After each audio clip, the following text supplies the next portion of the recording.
This is it, the first episode of the Vinyl Miners. Yep. A quick idea. I brought my hard hat. Yeah. We're going to be under the ground. So, my name's Wayne, and I'm one of the Vinyl Miners. I'm Matt. I'm the other vinyl miner. So, I guess collectively we roam Western Pennsylvania looking for records, and the idea for this podcast is just to share some of the things we pick up, and hopefully maybe if anyone's listening or anyone listens at some point, we'll find something interesting that they can look for. They're looking for records as well. I'll probably keep a couple places a little secret, but we'll let you know on some place we pick up. Me too. The mainstream ones, at least. So that's the quick intro. I'm sure as we go with the show, we'll find some other things we'll do and lead into. But I think we should start with some music. So yeah. Well, I mean, the premise of this first show was you suggested Fire Drill. So right. 5 albums that we would possibly grab in case of a fire. Honestly, I would probably leave the cat and take a lot more vinyl. Right. One of the things I posted when we were going over the notes, maybe what we want to do was I do have a box of 45s that I would grab that I picked up a while back.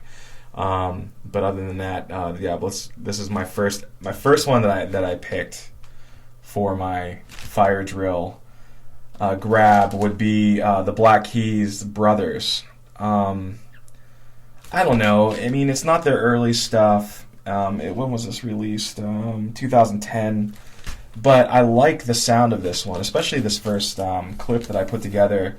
The first song, Everlasting Light, just kind of grabbed me and pulled me in. So I would grab this one as at least part of the representation. Definitely sounds good.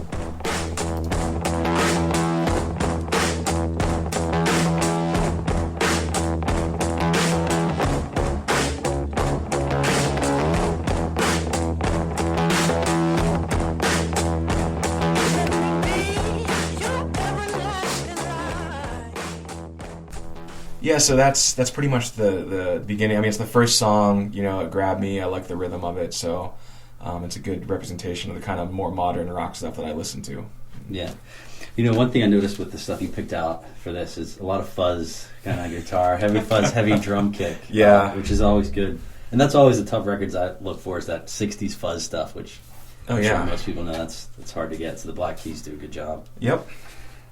First one for me is, probably the core of a lot of people's collection, at least where they might start, is Beatles. The one I have is the Blue album, 67 to 70, and this one has blue vinyl. And one of the reasons why I picked it was this is one of the first thrift store finds that I made many years ago. I think this one I paid 49 cents for when most thrift stores. It's blue vinyl? It's blue vinyl as well, yeah. Crack it open. Let me see. Ooh. There you go. Ooh. See, that's something to dig for, because I mean that's something you don't see all the time. So you might be able to see this record, this collection, but to see it on blue. And that's it. One of the things that gets me with records is there's always a different version. Not always, but there's a lot of different versions that you kind of look for and things that when you see the Beatles album, so hopefully if you didn't know they made blue vinyl, now you know. You might check the inside and see if it's blue or the red one's red. And there's actually a white album that's white. Sure. That's harder to find as well. But so anyways, I picked one of my favorite songs, Get Back, on this one. I could listen to that probably all day, every day if I had to.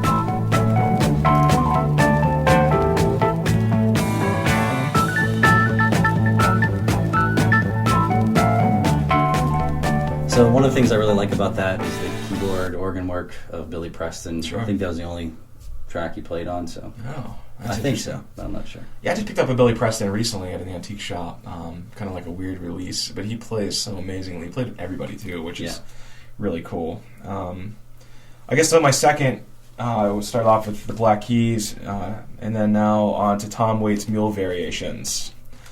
I just got this recently. Of course, the first song on the first disc, the first side, grabbed my attention, Big in Japan. I don't know, his rhythms, these rhythms just catch me. And then I also went into, I wanted to share a little clip from Come On Up to the House to kind of that gospel feel, that gospel kind of songs that I like, that pulled me. It's the last song. So Yeah. This whole album just dragged me the whole way through my musical experience. It is a great album, and I always forget how recent that is really. It just feels like it's been around for a long time. 1999. Yeah. So it's a double LP set. I think I got it on Amazon. Just because it was a big deal one day. It was like $13 or something. So Tom Waits Mule Variations. First to start off, like I said, Big in Japan, and come on up to the house.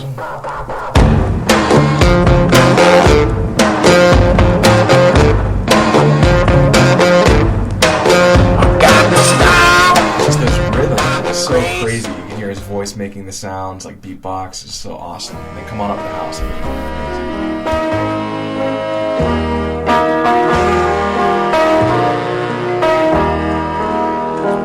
Well, the moon is broken and the sky is cracked. Come on to the house.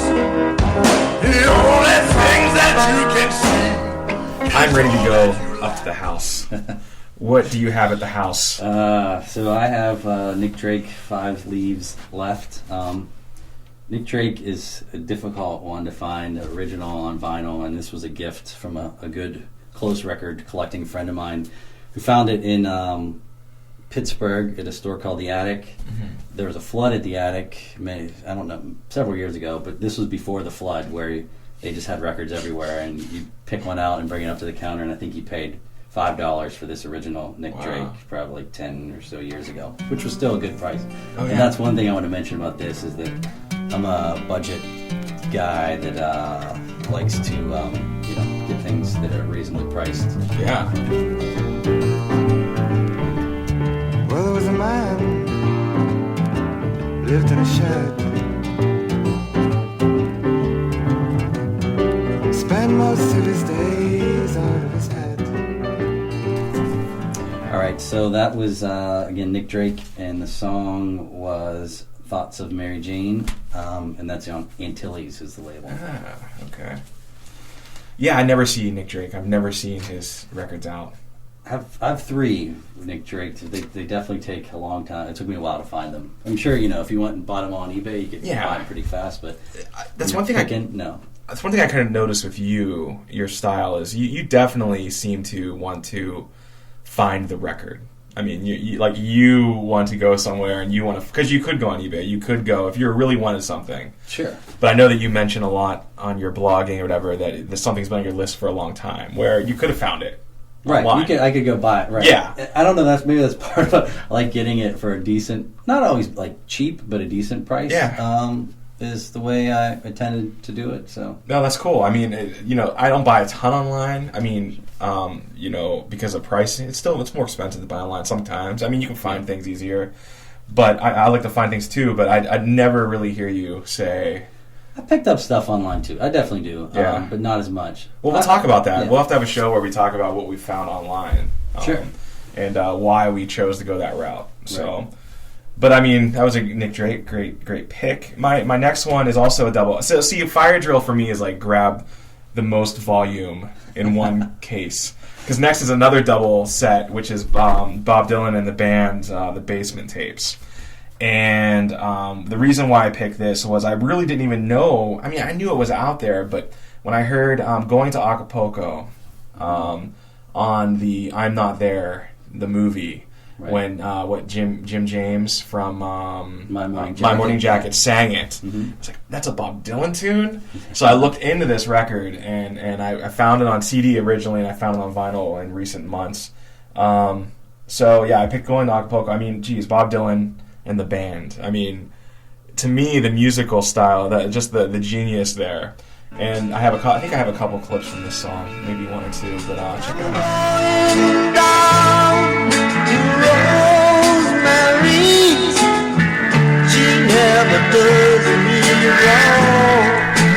Yeah, so I mean, you have that classic, the band intro to the tune, and then it kicks into this awesome chorus, with the harmonies of all these guys from the band, which is just amazing. That's why I like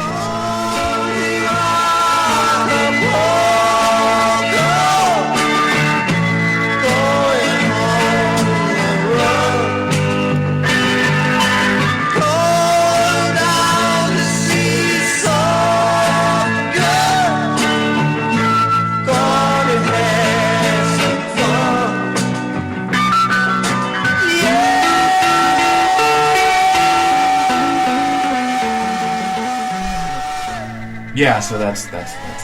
Yeah, that's a good bet. One thing I love about Dylan is that just he has so many songs, and you keep discovering different ones. I think at different times in my life, I go to different albums, and he has so many albums too. There's a lot to find, which is cool when you're hunting for stuff. I think what's interesting about Bob too is you can hear songs on the radio, even top 40 country. To Make You Feel My Love is a Bob Dylan tune, but some top 40 guy did. I sang it at a wedding years ago, and I didn't know it was Bob Dylan because it's so like pop, kind of like a pop love song, and it makes you just realize that like his writing is so broad that people can take them and go all these different ways. It's just awesome. It is awesome. My next number 3 in my fire drill is Love Forever Changes, which is another band. I have probably 3 or 4 bands for a while that they were on my list, like you said, that I would every record store, or antique store, wherever I was looking for records. The L section. Was trying to find the L section, the W section for yeah, Waze, there we go. the Nick Drake section. So this was another one. This was the first Love album that I got and found for a reasonable price. Again, it's not always the cheapest, but at least reasonable, because I do want to support the record stores too. That's one of the things that definitely like buying records at record stores, but I don't like paying twice as much as I might be able to get. So anyways, this is a great album, cover to cover, Arthur Lee. I'm going to take the first track, side 1, Alone Again, and this one is on Electra. Yeah, said it's alright. I won't forget all the times I've waited patiently for you, and you do just what you choose to do, and I will be alone again tonight, my dear. So that's Love. And most people are familiar with that band, but if you're not, I would say pretty much anything from the 60s into any of their albums, if you see them, pick them up. Well, that's the thing. I don't think I ever heard of Love, really, until I met you. Okay. Which was, what, a year or two ago? Right. Maybe. You brought him up, I think, or somebody in the vinyl group online that we talk about. But yeah, it sounds great. I mean, it's the Rushmore, the movie Rushmore. There's several songs in that soundtrack, okay. So they've got them revitalized a little bit. Yeah, people look for them. I mean, they're hard to find. People scarf them up. My next pick was, this is a little more obscure now. Now we're getting a little more obscure. It's a newer release, I think, here from 2007 on Voodoo Rhythm Records. I believe they're in Germany. King Automatic, his album I Walk My Murderous Intentions Home. He's a one-man band. He uses a loop station, real gutsy, kind of dirty guitars with weird rhythms, and organ, too. It's really amazing. Look him up on YouTube. There's videos of him layering his songs live in front of a crowd, and it sounds like a full band, like it's really garagey. So the first song on the first side, like usual, it's called Real King, and it just grabbed me.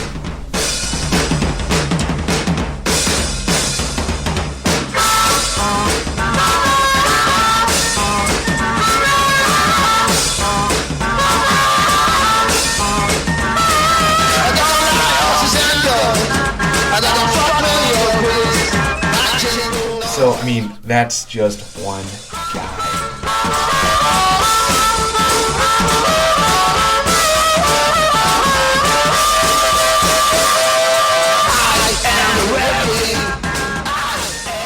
Yeah, so, I mean, honestly, like I told you earlier, I mean, this is an example where I found out about a person by downloading something illegally, and I went out and I bought the vinyl. Honorable. I mean, it's not honorable in the sense that I downloaded legally first, but it opened me up to it, and I searched out till I found the vinyl. So And that's kind of what we want to do with this podcast a little bit, is to expose people. That's been the hard thing for me, is separating the vinyl part from just music in general. And that's going to be a tight line we walk. But just the idea, hopefully, that if you're listening to this, you're picking up maybe some new music that you might be able to dig up on vinyl. Some might be easier to get than others, some might be harder. But yeah. Yep. That's cool. What do you got? I wanted to that King Automatic was definitely, that was a new one for me, so I appreciate that one. And it's, again, that theme of yours, I think a lot of fuzz, but the blues, that I think the music, I don't know if you mentioned that, but you're a musician too, but the stuff I've heard of yours, you can hear it in this stuff as well, which is cool. I definitely pick from my influences, and it's hard for me to stray away. Like you mentioned, like synth pop. Yeah. Like that is just not even in my vocabulary. And I'm glad you're here to take over. Yeah. And those listening that like that, you're here for them. Me, that's not an area that I'm, I guess, Okay, an expert alright. in is either. But I do like some stuff. All right, Yeah. that's good. That's But I good. wouldn't say that's my. Well, that's good. But I mean, you at least know more than me. You're right. Well, another area that I don't know a lot. I have some stuff, but not a lot. Is soul, but my next pick is a band called Dyke and the Blazers. It's soul. I've never heard this. I don't think. They a small band. He actually was shot and killed in Phoenix in like 67, 68. I think you'll hear a little bit similar James Brown sounding stuff, but he was actually from Buffalo, New York. Quick story of that. Went on tour to Phoenix, and his bus broke down. He never came back, and then a couple years later, he didn't make it either. But Wow. This was really good stuff. It's another one kind of hard to find. I picked this one up, at an antique shop for really cheap. It was a good find. The name, it's the Greatest Hits, which I think it was just, they didn't have Greatest Hits, but that was in name only. Cool. But here it is.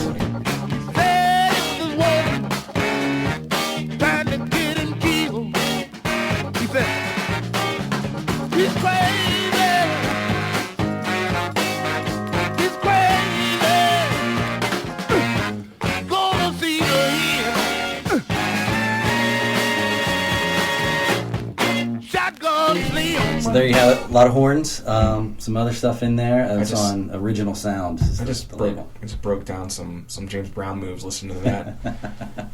Nice. So yeah, here's another one to break down, I think. Oh man! So we're wrapping down last two albums, right? Yep. Yeah. So here we go. This one I picked is a little obscure, kind of hard to find, super expensive on eBay. I went to, you called me up or got a hold of me and said, hey, you want to go to Rogers, Ohio, the flea market? Now it's not a secret. No, it's it's a big flea market. And they rarely have records. The day we went, they had a couple.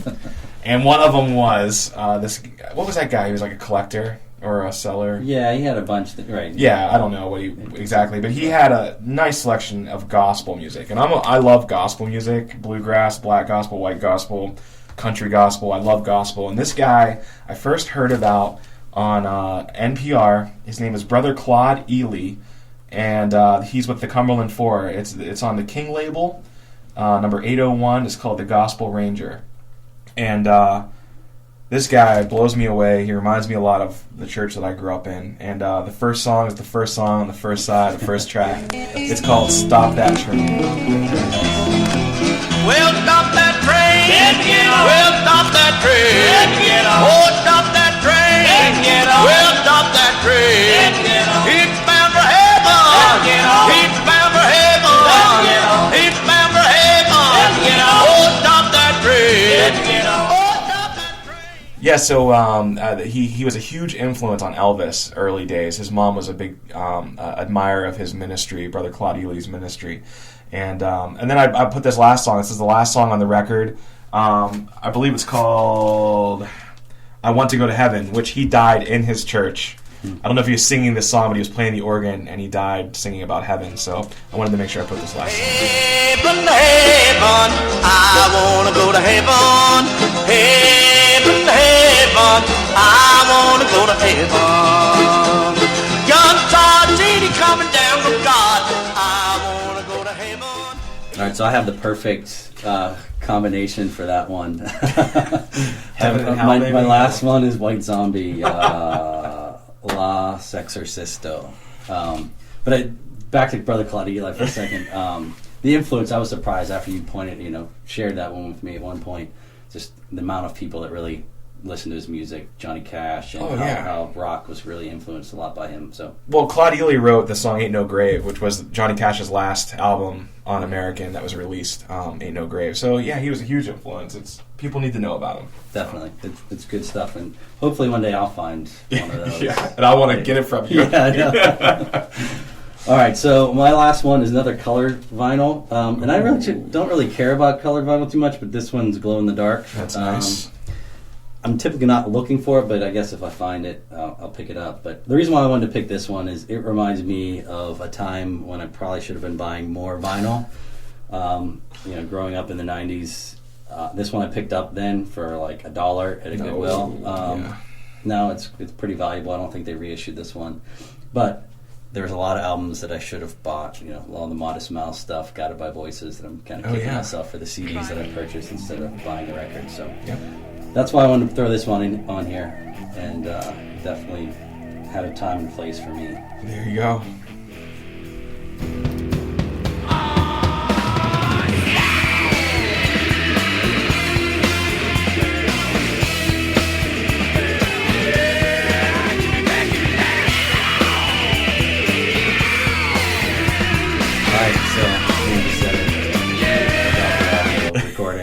Been to, hell and back. Yeah, heaven and back and hell. We've been there at the end. Yeah, but thanks for sticking out with us. Yeah. So that's the top 5 for each of us, at least in theory. Yeah.